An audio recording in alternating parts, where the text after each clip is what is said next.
From New York and on the new Hot 97 app, Ebro in the morning on Hot 97. Ebro in the morning, Laura Styles, and John Legend on the program right now. Young EGOT in the building. Young EGOT in the building. My new rap name. Yeah, Young EGOT, Lil EGOT, Papa EGOT, whatever. When you got when you got your Grammy, that was kind of like, that was your original music path. Yeah, that was 2006. I got Best New Artist and a couple other Grammys that year, and I was like, this is what I'm supposed to be doing. How many Grammys do you have? I have 10. 10, okay. Yeah. And then what came next? The next thing was the Oscar. Got the Oscar for Glory with Common. And that was, 2013? That was the movie Selma. That was Selma. Shout out to Ava DuVernay. Shout to Ava. And shout to Common. And shout to the whole crew, Rhymefest, who wrote with Common on it. And after that, it was the Tony, because we produced a play called Jitney by August Wilson. Right. For Broadway.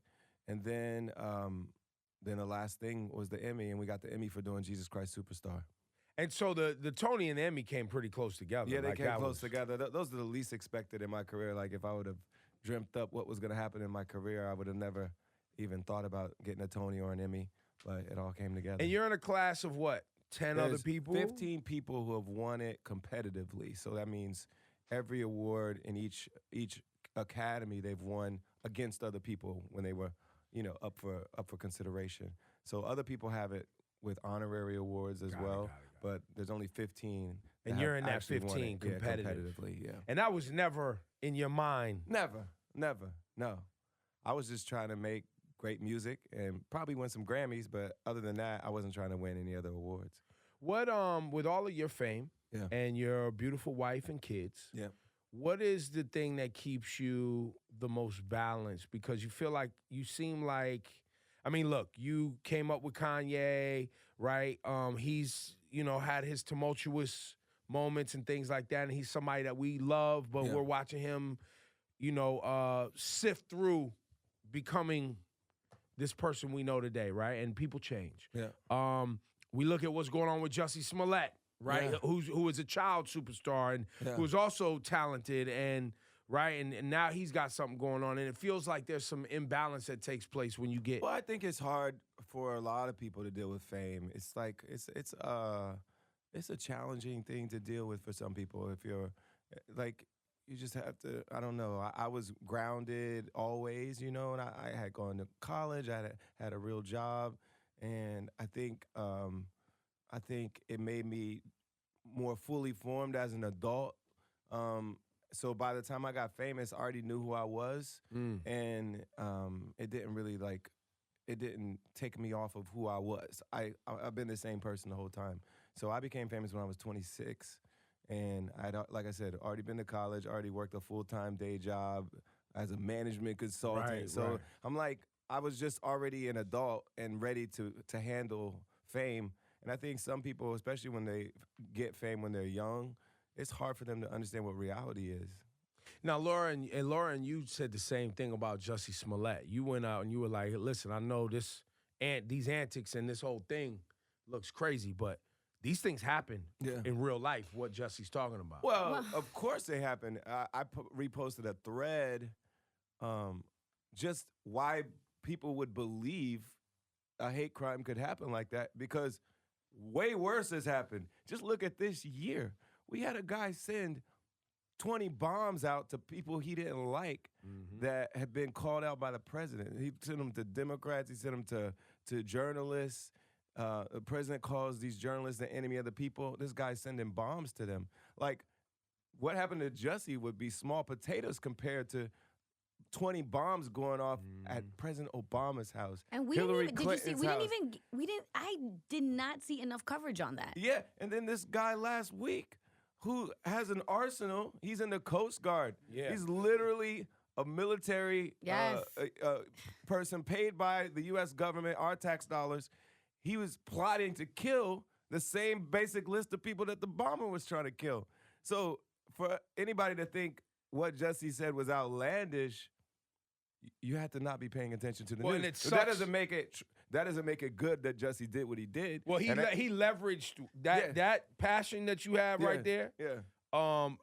Allegedly. Yes. Right? Because we don't even know. We don't even know the final answer. And here's plot twist. We believe Jussie. At the beginning, of course. Then the two brothers get arrested. We believe the two brothers. And why do they got more credibility than Jussie Smollett? And why do we believe Chicago PD? And why do we believe Chicago PD? Like, Laquan McDonald's family doesn't believe Chicago PD. Like, why should we believe them? So we got to see how it all shakes out. I'm curious to see how it shakes out. If it's proven that Jussie was lying, then he betrayed a lot of us, a lot of people who cared for him and supported him. And I hope it's not true. But if he was lying, then shame on him. You know? Yeah, man. And I maintain, I was like, man, he lied. But nobody actually, other than our feelings, was hurt in this incident. That's absolutely. There was not an actual... Some wasted time by the police. That's it. And also, I think it makes it harder for anybody else that comes forward with a hate crime to be believed. Absolutely. Because people don't want to believe them anyway, I think, a lot of times. And so this just gives them an excuse. Some people. Yeah, some people don't want to believe them anyway. The MAGA maniacs wanted to use this moment to go see, and discredit all hate crimes. Of course. They was trying to discredit Jim Crow. They was like, look, we're not even sure that happened. It's all a figment of our imagination. Yeah, exactly. And slavery was a walk in the park. So, people don't want to believe it, and so those same people are not going to believe the next person, and they're going to use this as an excuse to not believe the next person. So how's your experience on The Voice going? I'm having fun. They blocked me. I saw that. I saw you tweeted that they blocked you. Yeah, they blocked me 3 times, but I'm done with that. They can't block me again. And my team is dope. I love the singers I have, and I think we're gonna have a formidable team. Now, how is the wife is very vocal. So if I've heard you've been blocked 3 times, that means that she is probably gearing up to give everybody a piece of her mind. Soon come, because she's not gonna let her man get out here and get blocked. Truthfully, she's trying to learn the game. Because we didn't watch the show that much before, truthfully. Right. So we're all like, she's just trying to learn all the rules. Now, how is it? You guys have been together how long now? We've been together. Well, we started dating really in 2007. We met in 2006, and we started seriously dating in 2007. And so, yeah, it's been 12 years. As vocal as she is, and she's one of my favorites, by the way. To me, it still bugs me out when I see you clapping back, which I enjoy, by the way, at people telling you to control your wife. Yeah, or telling her to, like, we were censor talking about her. that on Twitter last night because she basically sees so many interviews where they're like, does she check with you before she says the thing she says? And I'm like, no, she knows what she's doing. And people ask me that question so many times that she just wanted to say something about it last night. And I'm like, she's better at Twitter than I am. Like, why does she need to check with me? Right. But she's an adult, and she knows what she's doing. And I've given that same answer 1 billion times, but people keep asking. You guys always display, it's really fun to watch you guys interact on social media. Well, I love the fact that you've finally embraced that all babies look like John Legend. Because then I get it. I got a baby face. I do. And my daughter looked like every you. light-skinned baby looks exactly like me. It's true. Question for you. Now, this might get you in trouble. Has Chrissy ever made a dish that you didn't like? Uh-oh. Don't do it. No, I don't think you should answer honestly, no. Because she'll just keep messing with it until it's right. Like, if it needs more salt, if it needs more sugar, if it needs more fish sauce, whatever it is, she'll just keep tweaking it until it's right. What's the biggest, reoccurring marriage issue that you guys got to iron out? For the people out there, because the reason I ask is because we look at y'all and we see her talking shit and having fun, and y'all have the 2 kids, and we get to see the beautiful side. Right. But I think for the people out there who are living real life, That's a good question. that actually, This is because there's Ebro's people who therapy session. No, I'll just be trying to help people because there's people really struggling. Because everybody has problems, and we see you guys showing the highlight of how beautiful your relationship. You guys are like goals. Well, I think I think a lot of it's just like making sure we spend enough time together because we both work a lot and we both travel a decent amount. And a lot of times that's been good for our relationship because a little bit of absence makes the heart grow fonder. Not that you should, take it to the extreme, but I think it's good to a degree. But sometimes it's like you need to spend time together. And I think, if anything, that's been a challenge for us, especially when I go on tour and, she's home with the kids, and that's a lot to deal with. She calls you sometimes just to get it off her chest. She just goes off and you just let her get hers. It's a lot. It's a lot to deal with at home. And so I think any strains that we've had have been more just like the challenges of being who we are and doing the jobs that we do. That's dope. Yeah. Congratulations. Thank you. You didn't hesitate to be vocal about R. Kelly and participate in making sure that conversation continued to move forward. And now we see him having to deal with face the justice system. What is he, 7 counts? Yeah, I don't know. 10 counts, face 70 years, whatever the numbers are. And it's weird because I get asked about R. Kelly a lot now, and I never signed up to be the spokesman of the anti-R. Kelly movement, but there were a lot of young, girls that were getting ignored, and girls who are women now, but, who were girls at the time, who were getting ignored by most of the press for so long. And when Dream put this documentary together, she asked me to come in and do an hour interview, and I was like, okay, I'll also come in and support you. So I had 2 good friends who literally work with rape survivors in Chicago. And so this is what they do. Their organization is founded around helping young black girls in Chicago heal. And so they had been part of the engine behind the Mute R. Kelly movement over the years. So when the combination of Dream asking me to do it, she's a friend of mine, and knowing that my 2 friends were involved with their organization, I was like, of course I'll come in and speak with Dream for an hour and talk about it. I don't have any kind of mission to destroy R. Kelly. But pedophilia in our culture is rampant. It is real and it's rampant, and he's obviously been getting away with it for a long time. And so I felt like it was an issue that we needed to pay attention to. And the bottom line is, it's about the victims getting a chance to tell their story. Absolutely. Survivors getting a chance to tell their story. And now that people are listening to their story, then the justice system is trying to work it out. Did it surprise you that so many people said no to her? Well, it didn't surprise me because I could see why you wouldn't want to touch it. Like, there's a lot of people ask me to do documentaries all the time, and sometimes I don't do it just because I'm not excited about the subject, or I don't have time. Or you don't even have the information. I don't have time, or I just, it's not my expertise, whatever it is. Like, there's all kind of reasons to not do a documentary, so I don't necessarily blame people for not doing it, but I'm just telling people why I did it and why I got involved, and I have no regrets. Do you, I just saw a thing on CNN yesterday. I just want to reiterate for the audience out there that our country has stole children from people at the border. Yeah, right? from their parents. We stole We kidnapped babies. them. We kidnapped babies. Yeah. A report came out that 1 sexual assault was reported every week from 2014 to 2018 by Health and Human Services employees. Thousands of kids sexually assaulted. Have been assaulted in our detention centers for people who have been unaccompanied minors or been separated from their parents. And mysteriously lost also. There's a lot of children that they just don't know. They don't know where the parent is, where the kid is, and they don't know how to match them back up. Well, and the reason I bring this up in relation to R. Kelly is, right, so you have R. Kelly. Yeah. You have the Catholic priest stuff. You have what happened in USA Gymnastics. Mm-hmm. You have this new, information with regard to the Health and Human Services worker and what's going on with kids who are stolen at the border. This conversation around the way we are sexually abusing not only adults, but children, sexual abuse in general, is so in our culture that we can't look away. And you said, quote, we've been looking away too long. Yeah, absolutely. We can't look away. And some people have rightfully pointed out we shouldn't just be calling out R. Kelly. Of course we shouldn't be. It should be other people that are being called out. And, we look at even the person who is our, I believe, labor secretary, Acosta from Florida. He basically gave this guy Jeffrey Epstein a sweet deal down in Florida when he was running basically a child sex trafficking ring. And those are Trump's buddies. Those are his friends. buddies. Like he's got a lot of powerful buddies, and I think that's why he got that deal, because everybody was worried about getting exposed. And so we have too many people in our culture that are willing to let these kinds of things go, especially when powerful people commit these kind of crimes.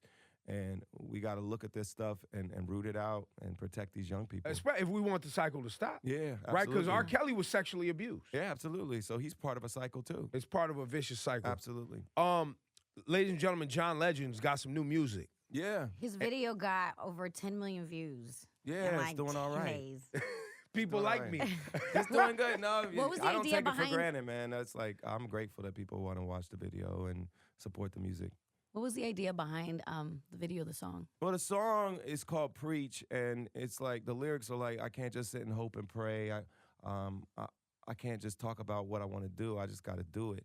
And I think for anybody who's looking at the world and saying, like, you know, you're frustrated because all this shit we just been talking about, like, it's frustrating. And sometimes you're just so frustrated, you just want to turn it off. And I get that, and I talk about that in the song. Also, sometimes we just, you know, we'll tweet about it, we'll talk about it, but we don't actually do anything to fix any problems. We don't speak out. We don't, you know, we don't make any change happen ourselves. And so I'm just encouraging people, trying to inspire people to try to make the change happen. Is there an album on the way? Yeah, I'm working on new music right now. I'm basically all month in March, I'm just going to be writing and recording. And by the end of the spring, I'm hoping to have something done and put it out later this year. Saw the ancestors speaking through our boy Kanye. Man, Saw that clip where he's doing his what does he call it? Sunday. The Church of Kanye is lit. Yo, listen. Yo, that clip that they put up, that Saha the Prince put up. Yeah, a few of my friends have been going. It's on Sunday morning at 9, so it's like a bit of a challenge for me to get up and go. But like, you gotta go congregate, man. It's definitely looking good. The music sounding great, so I'm gonna have to make it over there one day. Do you I mean, church is such a heavy part of your background, right? Do you get an opportunity to get in the church and get your family to the church? I don't. You know, I'm not really religious anymore. You know, I'm a lapsed Christian, I guess I am. Yeah. But, you know, black spirituality and black church is so much a part of our culture. Yes. You know. It's so much a part of who I am, too. Like, my music doesn't exist without it. That's right. I don't become a singer. I don't become an artist without it. And so I'm grateful for gospel music. I'm grateful for the church. You might have to touch down on the organ, B. Yeah. You know what I'm saying? You might have to touch down on the organ. Yes, you sound like my parents. John, can you also talk about the documentary United Skates that you did for HBO? Yeah, so this documentary is dope, first of all. It's really good. It explores the culture, roller skating culture. You can skate? No, not really. Like, I used to skate when I was a kid. Right. I was never that great, you know. It's like, anybody's been to my shows, I'm not like a great dancer. I'm not particularly great at skating. So, you know, it is what it is. But I had fun. It was fun when I was a kid. And this culture is an important part of, you know, our music. Right. It's just an important part of a lot of our neighborhoods. And the film explores that, celebrates it, examines how it came about, and then how it helped usher hip-hop into the popular realm, because a lot of artists were performing there. That was like one of their biggest gigs they could get, one of the biggest venues they could get. They were performing at these roller skating rinks. The Roxy right here where they shot Beach Street. Yeah. That's a roller rink right here. And And even like legendary ones like Skate Key that used to be in the Bronx, or World on Wheels in You look LA. at straight out of Compton, a lot of the artists were performing there. NWA was performing there. Queen Latifah's first West Coast gig was at that same place. And Salt and Pepper performed at these places, and Salt and Pepper are in the documentary being interviewed. And so you see a lot of how hip hop and roller skating have been together over the years. And then you see that a lot of these places are disappearing too, because you know, cities want to build like Home Depots in that space and do other things with the space. And so a lot of the rinks are being run out of town. And so it's kind of both celebrating the culture and also kind of grieving for the fact that we're losing so many of the rinks, and the culture, you know, isn't being celebrated in the way that it should be. And hopefully this film will help bring some attention to it and maybe get some people back in the rinks. Well, and also shout to World on Wheels in L.A. Shout to I forget the skate joint in Atlanta where like Usher and Jermaine Dupri have like a weekly or monthly get together and roller skate. But yeah, no, the skate, you know, roller skate culture. Shout to Funk Flex. He's nice. Funk Flex is nice on roller skates. roller skaters in the Bronx is a big deal. So y'all gotta watch it and really check it out because I think you'll love the documentary and it's some great skaters in there. You just see all the moves, all the different styles of different cities. It's fresh. Look, John Legend, we love you, bro. Thank you for your work. Thank you for your voice. Shout to The Voice and bringing you in. And please don't stop, man, because you definitely helped the conversation keep pushing forward. Yes, sir. Do you have a candidate? Yet. Not yet. I'm chilling. 2020. I'm like friends with Kamala. I'm friends with Cory Booker, and I've spent some time with some of the other candidates too. Are you a Bernie fan? I'm all good with Bernie. Like, I'm not a fan, but I really respect what he's brought to the conversation over the past 6 years, over his whole career. But I like that he's been consistent and certain things that he's and he forces the Democratic Party to be more progressive. I agree, and I think him being in the conversation with Hillary helped us kind of crystallize around certain issues. Obviously, it didn't help us win in 2016. Yeah, but Hillary lost it, man. Well, there were a lot Trump of things. didn't win. Hillary lost. There were a lot of things. I think that whole James Comey investigation thing was a problem. Russia not going to Michigan. Russia was a problem, and I think she probably should have went to Wisconsin and Michigan more. So I think it's a combination of all that stuff. But bottom line is, I think it's important for progressive voices to be speaking out, talking about Medicare for all and other things like that.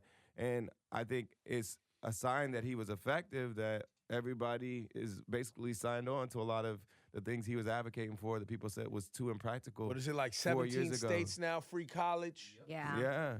A lot of people are basically, trying to implement a lot of things he was trying to get done 4 years ago. And I think that's a sign that he was already successful, no matter who ends up winning the nomination. Do you have a relationship with Ocasio-Cortez by any chance? Chrissy's tweeted with her, but we haven't actually met in person. Y'all got to link up. Yeah, man. we got to link up. Y'all got to link up. I have a lot of respect for what she's bringing to the conversation, and I love how annoyed conservatives are by her. It's like amazing how fascinated they are with her. Yo, she's a celeb. She's their new Hillary. Like, they used to talk about Hillary every single day, and that was their focus. Like, every minute of the day on Fox News was dedicated to trying to figure out how to bring Hillary down. Now it's AOC. And she's like, I'm a 28-year-old congressman from New York. Like, why y'all focus on me all day? All day. And it just shows she's doing something right. John Legend, y'all give it up. Let's run the new tune. Preach. John Legend, man, on The Voice.